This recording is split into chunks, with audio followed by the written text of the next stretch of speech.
What's going on? So, I've been thinking about what I want to do for this next 30-day challenge. And initially, going into the new year, I was thinking I was going to do some sort of jump rope work along with speed and agility, maybe like ladders. However, I've just kind of come to the thought for the past year or so, I want to say, I have been wanting to like sit down and read this book, but I've just always felt I've never had the time. So, I'm going to be doing a 30-day challenge to read a book every day for at least an hour. This first book I want to read is called The Secret. I'm going to go ahead and start this. There's also a Netflix documentary about it. So we're going to watch that and then we're going to read the book. This is day one. Going to go ahead and get started. See you guys. Peace. Day two, we're about this far into the book. We have day three. We also decided that today we're going to take notes. So we're going to do that while we read. We have day four, have our book. We also wrote a couple pages of notes. Going to go ahead and keep doing that. Day five, honestly, a good read. I recommend it. Day six, have our book. We also have our notes. Going to go ahead and get into it. Today's day seven. Today's also the last day we'll be reading just before bed. Day eight, just woke up. Gonna go ahead, start reading, and then get my day going. Good morning. We have day 9. We have day 10. Day 11. Alright, we have day 12. Quite honestly, we might finish this book today. We have day 13, and honestly, we're not done, but we're gonna finish this book today. So after we're done with that, we'll be reading The Go-Giver, and we will also be taking notes for that. The book The Secret is honestly has to do a lot about the power of the law of attraction. What that entails is basically anything that you think about and put your brain power and effort into is what will come. Anything that comes into your life, you're bringing in to it, and it has to do with your mindset and your thoughts. The way your mindset works, you have to think about the things you want to achieve rather than to think about the negative and the things that you don't want to happen. When you think about what you don't want, the law of attraction doesn't care. It'll bring whatever you think about to you. So when you think positively, positive things will come. When you think negatively, negative things will come. When you control your mindset, you control the things that come into your life. So we're going to go ahead, finish this book, and then get started on The Go-Giver. So I'll see you guys with that. Peace. We have day 14, and this is the last day we'll be reading in the morning. What's going on? So we have week 3, and we also have our book and notes. And so far, this book just really talks about giving to receive. And I'm really only just getting started, but this week we'll just be reading during the day. Day 16, day 17, day 18, day 19, day 20, day 21. We actually are about to finish this book today. Really quickly though, this book really goes through 5 different laws, and it is just a story about a guy who goes to work and he has a deadline to meet. He's just kind of looking for any sort of lead to make his deadline, and he meets up with the guy, and basically together this guy and him talk every day, and they go over a new law and they made a new person. And the book just talks about these 5 laws. The first law is the law of value. Your true worth is how much more you give in value than what you take in value. The second law is law of compensation, and that just says your income is determined by how many people you serve and how well you serve them. Number 3, the law of influence. Your influence is determined by how abundantly you place other people's interests first. Coming in with number 4, the law of authenticity. The most valuable gift you have to offer is yourself. Number 5, the law of receptivity. The key to effective giving is to stay open to receiving. Day 22. We also just got a new book. Gonna go ahead and open that up really fast. Alright, so this is 1,000 Ways to Make $1,000 by F.C. Miniker, and we're gonna go ahead and jump into this book. It's pretty sizable. Don't think we're gonna finish this month.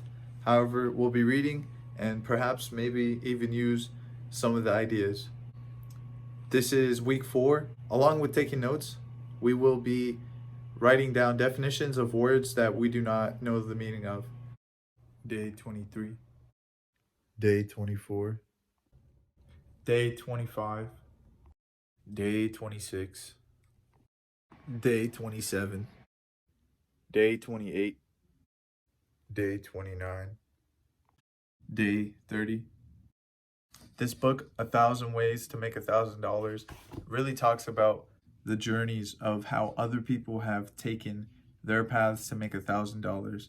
And obviously $1,000 is not much. However, $1,000 back then compared to $1,000 now is a lot different. I believe this book was made back in...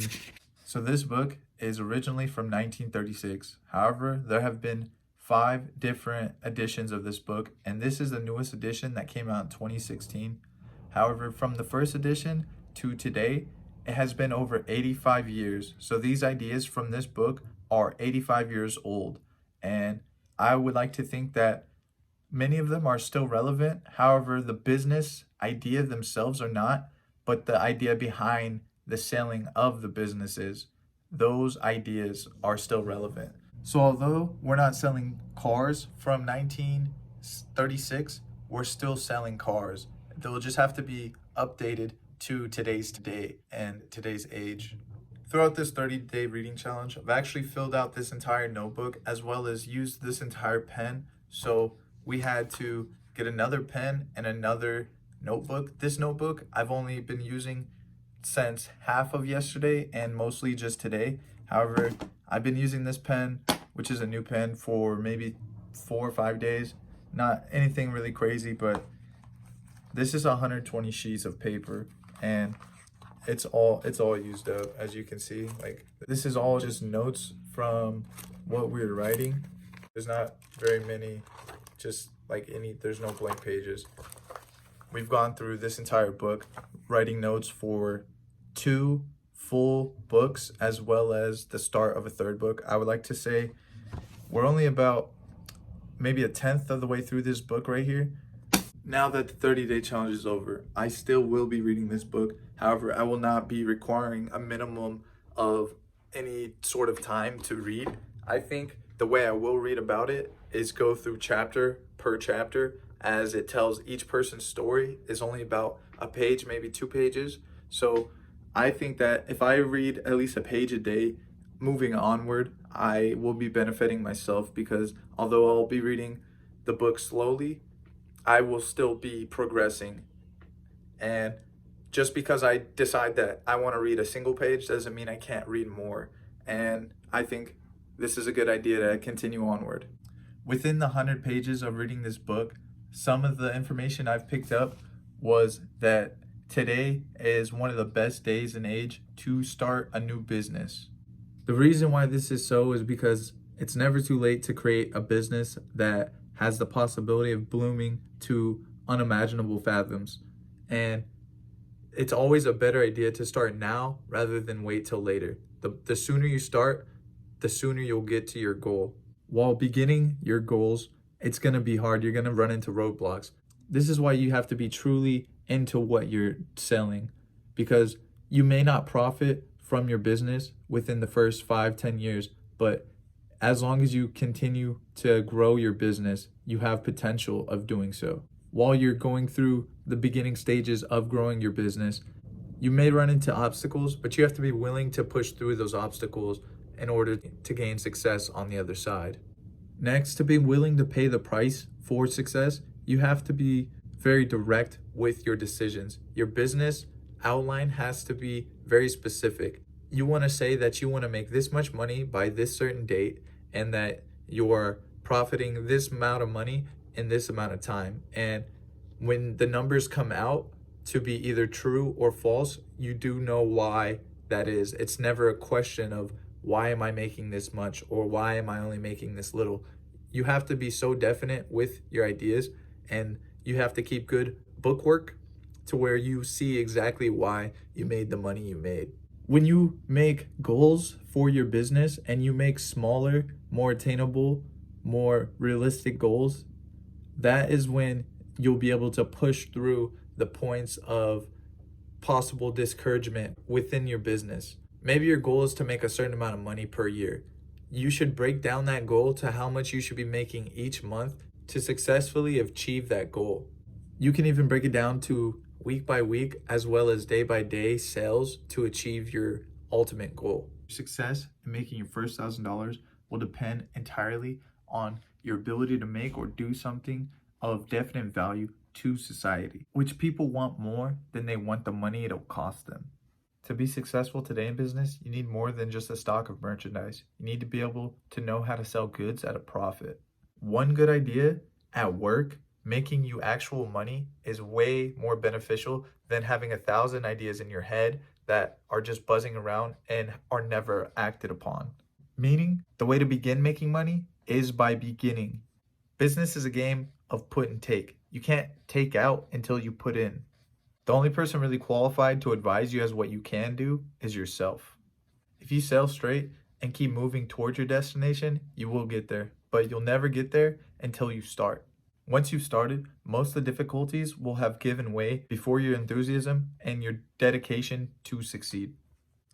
When you start, your success begins with that decision to start. When a product has good repeating qualities, that could be a good time to start advertising that product. The best way to get money for a startup business is to just start selling things in general. Hard work alone will not bring you success. Hard work and a definite goal will do the trick. So write out your plans, your goals, and make a list of achievements lining up to successfully completing your goal. Just remember that any time to begin is a good time to begin, so long as you do begin. These are just some things I've learned from this book so far. This is really just the tip of the iceberg. I can't wait to dive in more into this book, but we have finished this 30-day challenge as of now. We've spent the past 30 days reading every single day just to get to this point. And honestly, I'm so glad we did this because I've been wanting to read a couple books for so long. And now that I've just kind of got into that routine of reading books, I can add this to my daily routine. And whether it be 1 page, 5 pages, or 100 pages, as long as I'm getting some sort of reading in, I think this is beneficial towards my personal growth as a person. Whilst editing this video, I've really noticed a lot of the points that were made in the book you can really use in day-to-day life. You can use with relationships, you can use with friendship, with starting a new diet, maybe you're starting to go exercise, any of those. Really, not every single thing fits the general life, but a lot of those business ideas you can implement within your daily lives. You can implement through different parts of your life. All right, that's all I got for this one. See you guys in the next one. Peace.